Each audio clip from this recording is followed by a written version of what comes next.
Crush my cock with a rock I must. Maximum pain I must endure. Okay, here we go. So we're going to take 3 of them. Why not 4, you may ask? Well, there's 2 reasons. One is that since I can only get gear I find, there's not a surplus of equipable armor and weapons, meaning one of my fighters is either going to get nothing or I'll be stretching my resources a little more thin. And secondly, the Black Belt, who's probably the most interesting class in the game, requires no gear whatsoever to become good, and by max level, the Black Belt is the only class that's able to outdamage a fighter and is so fucking powerful they can actually one-shot the final boss with a little setup. That setup is by using the spell fast, which I'll never have, but still, you know, it still gets good. It hits outrageously hard as a result of Nasir Gebelli's weird-ass Black Belt scaling, where each level just gives them a fixed increase of power and crit chance, meaning at level 50 they hit way harder than the strongest weapon in the game, and they literally always crit at the max number of hits per round. So at this point, you are 4 people with around 30 HP each that can never heal and not buy anything to help you survive, and since Final Fantasy 1 was programmed by Nasir Gebelli, the game is broken beyond belief, and gear contributes so much to your strength it's almost absurd. Without gear, imps alone, the weakest enemy in the game, are smashing my balls among my other less important body parts, so that means that grinding enemies to gain levels early is not viable. Critting is the only way we can ever foreseeably harm a lot of things in the early game, but unfortunately the game was designed by Nasir Gebelli and therefore doesn't work in an understandable fashion. The chance to crit is hidden but is bugged, meaning you are much more likely to crit depending on what weapon you have, linearly scaling upwards as you gain better weapons. So for now, crits are total dick, and additionally for critting with literally unarmed fists, you have to roll a direct 0 on a scale from 0 to 200, giving you apparently a 1 in 200 chance to crit unarmed as a non-black belt. But here's the thing, I gave this a try for so long, I literally broke my balls going as hard as I did. I have so many gigage consumption on my hard drive of footage, I tried everything, and this is why I decided the pathway to getting to chapter 3 is by doing the following. The fighters are going to get daggers to start, no shirts because we're buff boys. I'll take only half a concession, thank you. Secondly, I use a thief. Yeah, I know you might question as to why I'm going to start using this underpowered blue-haired ass licker. Well, that luck statistic I mentioned earlier, which typically has 0 relevance, has a unique aspect, and it's called Nasir Gebelli. The running glitch is where running is supposed to be entirely based on luck and level alone, but instead it's luck plus the status of the party member 2 positions lower. That means that the character who is in the top 2 position can run 100% of the time always without fail if they have enough luck, except against unrunnable encounters. The fun has just started. I'm actually going so hard with this grind that we wrap around the encounter table all the way back to an 8, and we get to fight Wyverns. That's cool, you know, it's fine. They must be a little stronger than usual, but the experience is going to be better. Wyvern poisons.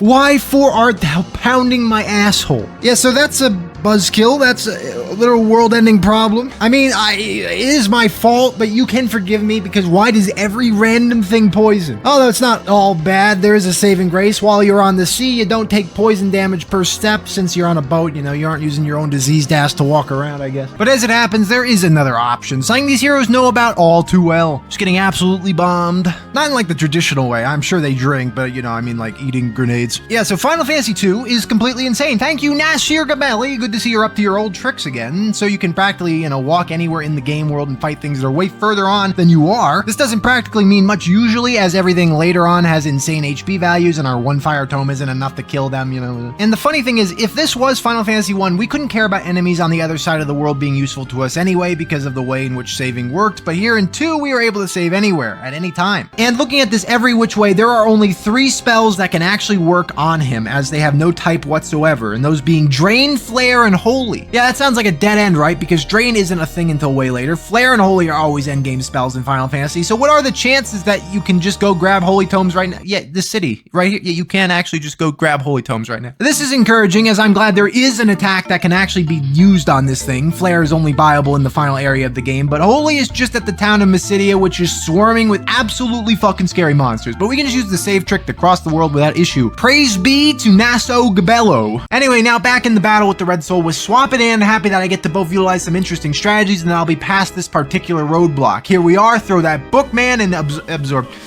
He absorbed the swap. Okay, yeah, hold on a second. You know, I expected that to work, and I need to see why that would not have worked. What does it say here? I figured that'd be a pretty easy win. I see. It didn't work because apparently swap is part of the matter elemental family. Mind and matter are elements. That makes sense to me. Earth, wind, fire, matter, and mind. I don't mind that shit. Nope.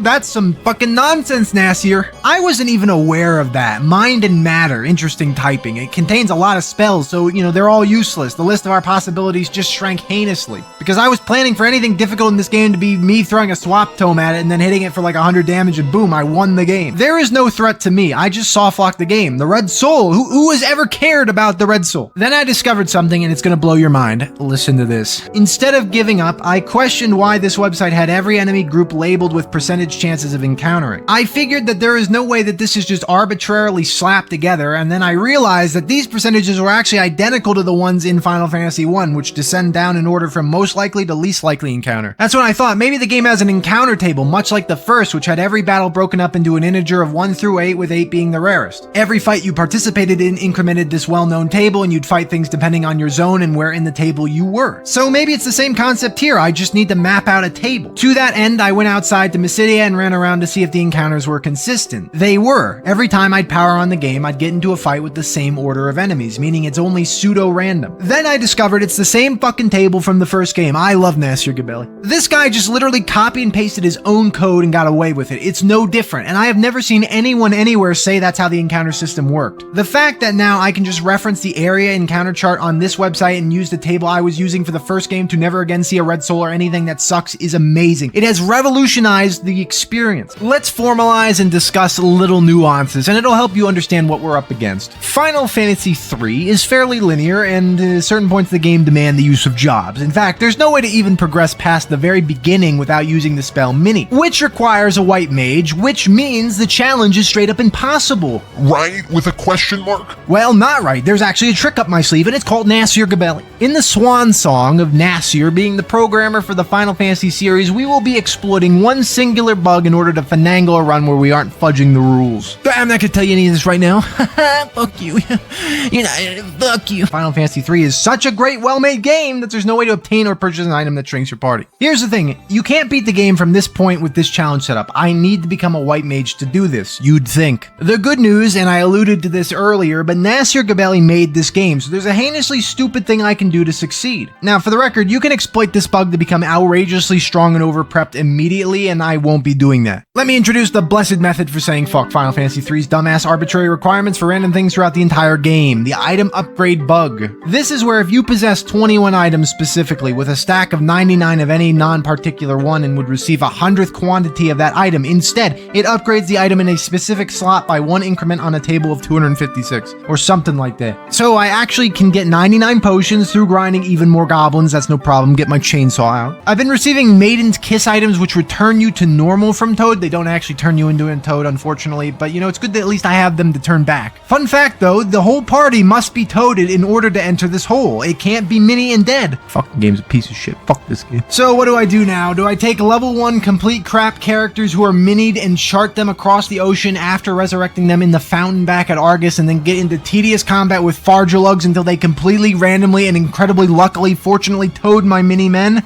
Yeah, 6 hours. I need some words with Nasir Gebelli. Many of them will be fuck.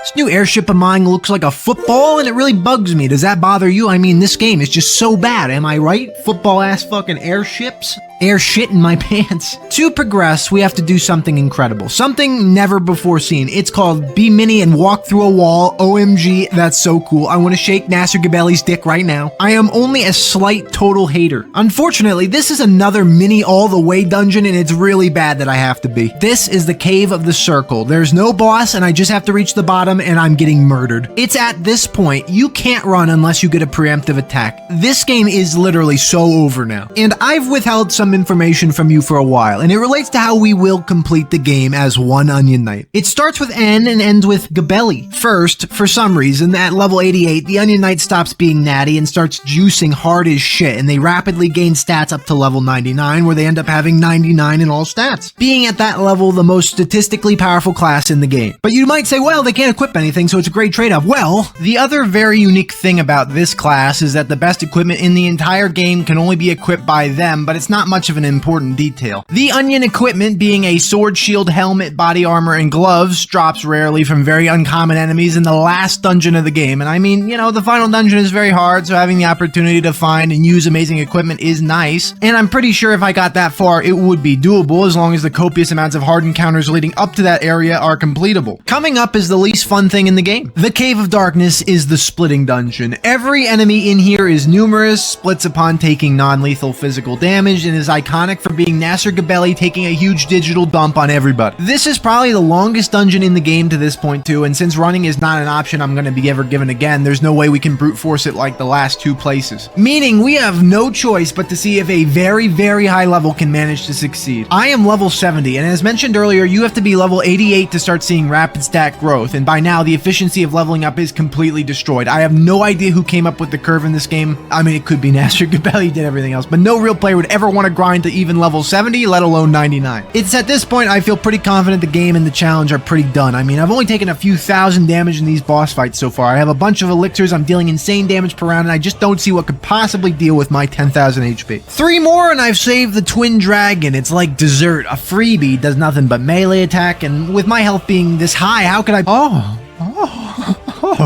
Excuse me, what the fuck are you talking about? I came into the fight with 10,000 HP. What killed me? Oh, I see, he just deals nearly 7,000 damage a hit. Okay, yeah.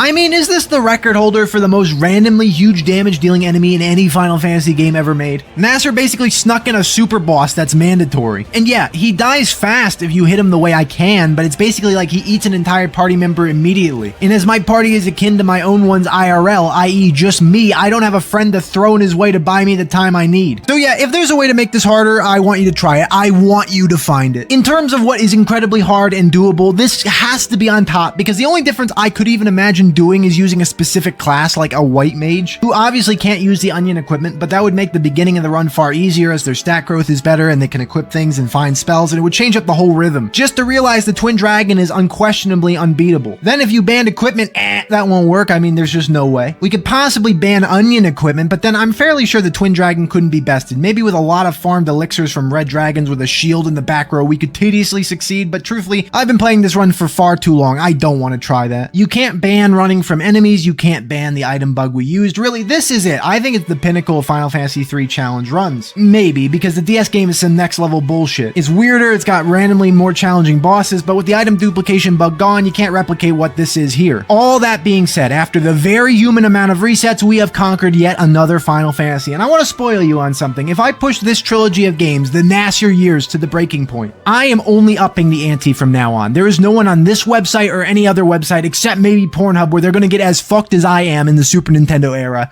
Hang on to your balls. When I see you